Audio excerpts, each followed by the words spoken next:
Good morning student. जैसे कि आप लोग जानते हैं कि एक वैज्ञानिक आए थे आर.एच. हिटेकर।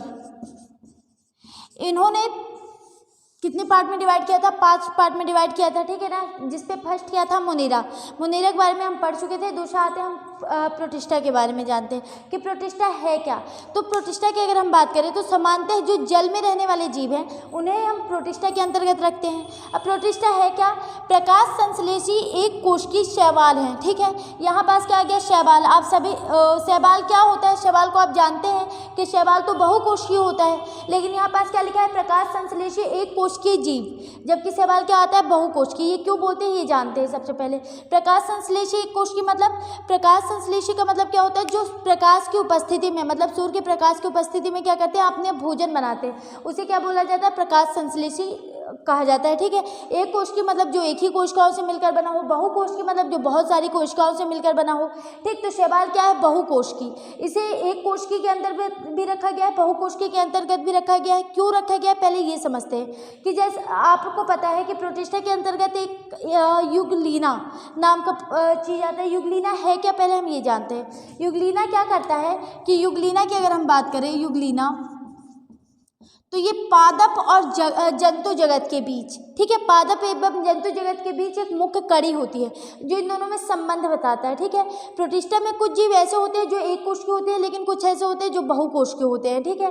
कुछ जीव ऐसे होते हैं जो सूर्य के प्रकाश में अपना भोजन बनाते हैं, और कुछ ऐसे होते हैं जो बिना सूर्य के प्रकाश में भी अपना भोजन बना सकते हैं। जैसे देखिए युगलीना की अगर हम बात करें तो युगलीना क्या होता है? पादप एवं जंतु के मध्य संबंध को बताता है। ये प्रकाश संश्लेषण कर पादप जीवन को दर्शाता है, ठीक है। प्रकाश संश्लेषण के अंतर्गत कौन अपना भोजन बना पाते हैं? जितने भी पेड़ पौधे होते हैं वो अपना भोजन किस पे? सूर्य की उपस्थिति पे ही बना पाते हैं, ठीक है। और दूसरा क्या होता है? प्रकाश की अनुपस्थिति में जंतु के समान, मतलब जो प्रकाश के बिना भी अपना भोजन बना सकते हैं, जिसके अंतर्गत जंतु आते हैं, ठीक है।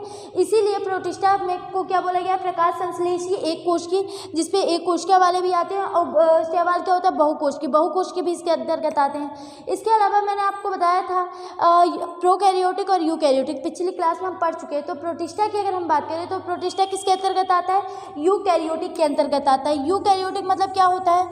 आपको पहले बताई थी कि यूकैरियोटिक क्या होता है? जिसपे विकसित प्रकार का क्या होगा? केंद्रक होगा, माइटोकांड्रिया पाया जाएगा, गोल्गी काय पाया जाएगा, जो पूर्णतः विकसित होगा, ठीक है। जिसपे कवक हो गया, जीवाणु हो गया, साइनोबैक्टीरिया हो गया, इनको छोड़कर बाकी सब किस पे आएंगे? यूकैरियोटिक के अंतर्गत आएंगे। ये एक कोशिकीय होते हैं। एक कोशिकीय यूकैरियोटिक के अंतर्गत नहीं आते।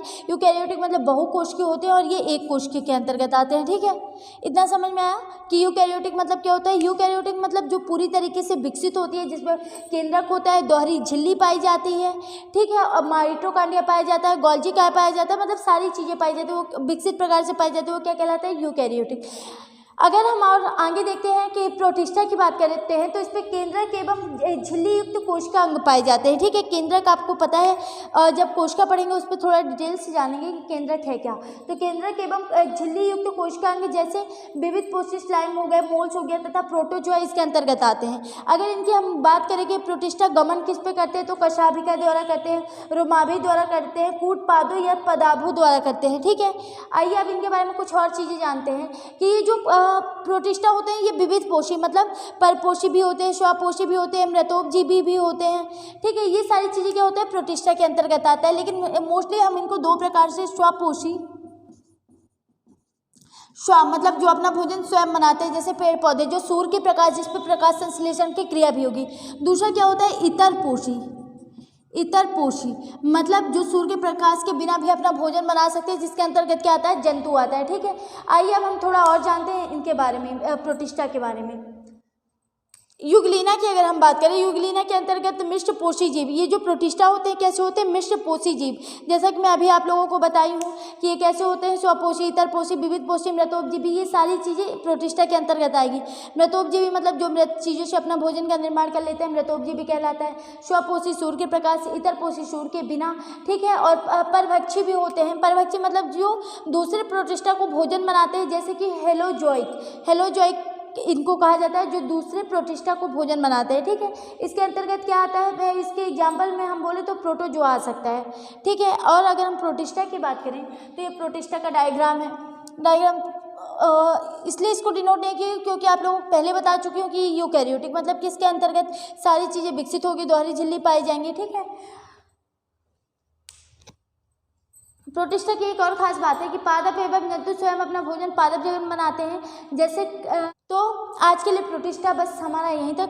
प्रोटिस्टा के बाद हम नेक्स्ट अपने कवक में आएंगे। नेक्स्ट हमारा क्या होगा? कवक। आज के लिए इतना ही। Thank you.